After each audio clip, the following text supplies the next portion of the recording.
My instinct is that mental game issues are essentially the same across the board for poker players. I would assume there isn't a gendered element to mental game issues, and you can probably answer this for me with your experience with athletes as well. I mean, is there any difference there? I mean, my assumption is that anyone that can compete at a high level is probably going to have the same range of issues as anyone else. I mean, what's your perspective on that? Yeah, no, I mean, I think, like, so I have a fairly biased sample, but the people, the women that have come to me for coaching have tended not to have like the more severe tilt issues. And so, like, I think, you know, if you think about like the types of issues that women face mentally and the types of issues that men face, they are equal, but kind of like there are, you know, like stereotypes that you can give to, you know, people from different countries, you know, that there are tendencies in terms of their style and in terms of their play. And yes, it's not like a prescription that says that every person from that country plays exactly the same way. Just like you would say that, you know, there's not an exact way in which, you know, men and women would be similar or different, because there are lots of individual differences, but there are tendencies, you know. And so, yeah, men and women, I think, tend to have different issues that show up, but at the root, you know, they may be exactly the same. They just sort of emerge in different ways. And, you know, there may be differences in the ways in which they seek help and get help. Maybe, you know, women are more likely to discuss their issues with themselves, amongst themselves, and not seek out somebody like me. Whereas, you know, like a lot of my players, and this is, you know, I think endemic of a lot of men, is, you know, that they have never talked to anybody except for me about those issues. Like, I'm the first person that they've ever talked about it. And so, you know, you think about how isolating that is, you know, and women tend not to be as isolated. So, you know, they may be able to kind of work through stuff on their own. Whereas, you know, a guy who's never talked to anybody is not, like, they don't have the resources to be able to figure that out. So again, I'm not, you know, painting blanket statements here, but, you know, those tendencies do exist. And again, you know, obviously my sample is biased about, you know, kind of who's showing up at my doorstep. Yeah, I mean, I know you know this story, but I think it's worth repeating. Like, this is how bad men are at speaking about any problem. Is my dad, many years ago, went blind for 3 days. And the reason he went blind for 3 days, not just went blind, was because it took him 3 days to tell anybody, right? So he somehow was functioning almost completely unable to see, but didn't feel the need to tell anybody about it for 3 days, because clearly he didn't know how. And so, yeah, I mean, I think it's, I guess in a way, the fact that anyone even makes the first step to contact you probably means that they've, you know, done more than the average guy will do in this realm. Yeah, absolutely, absolutely. I mean, there's a huge amount of either shame or embarrassment about, you know, admitting that you have a weakness, which on the surface, and when you say it out loud, it's like ridiculous, because everyone has weaknesses. But when you, like, to actually cross the threshold of saying that I have one or that you have one, like, it's difficult for a lot of people. And yeah, I think it's getting better, I hope, you know.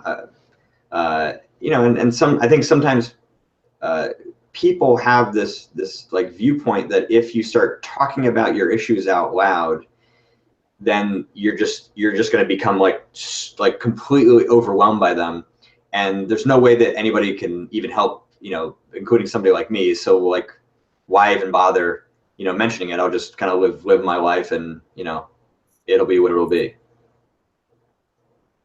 What are the national and regional stereotypes that you've noticed in players then? Because you kind of alluded to that, you know, are the Italians more hot-blooded? Is there something like that? I'm not even saying like mental stuff. I'm even just saying like the different styles of play, like, you know, that people will say that, you know, Latin American players might be more aggressive, similar to like Italian or French players.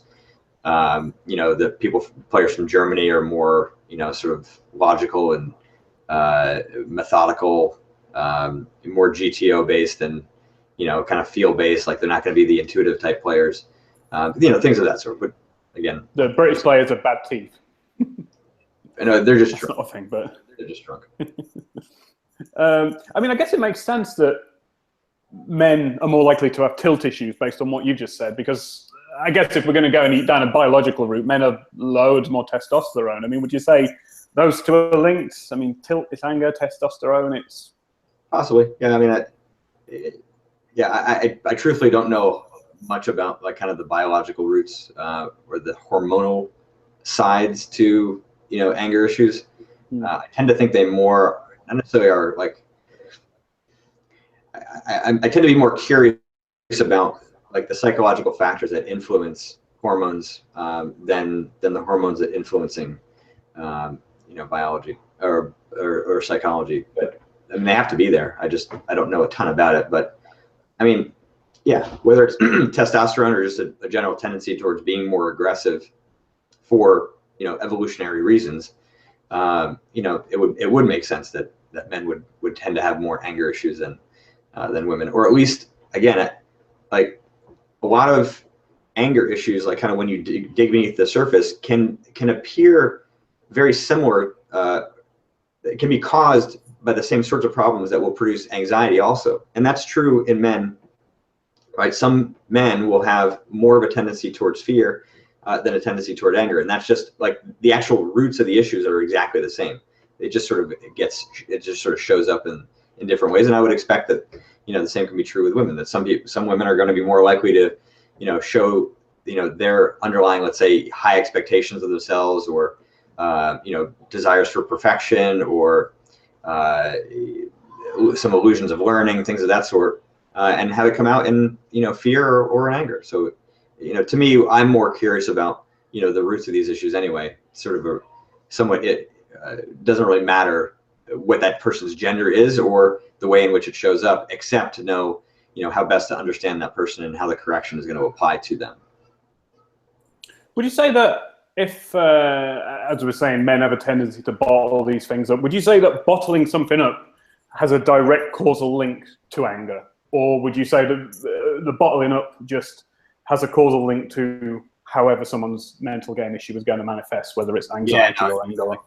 Yeah, it isn't. Like the bottling up has more of a connection to the size of an issue when it shows up, and the degree to which that person's reaction to that, you know, like explosion, you know, kind of jives with what they think of themselves, right? So like, people who bottle things up are more likely to think like, oh, that's so unlike me, or like, I can't even imagine how I would have done that, or, you know, and they're very quick to kind of like excuse it because it seems like kind of like a one-off thing.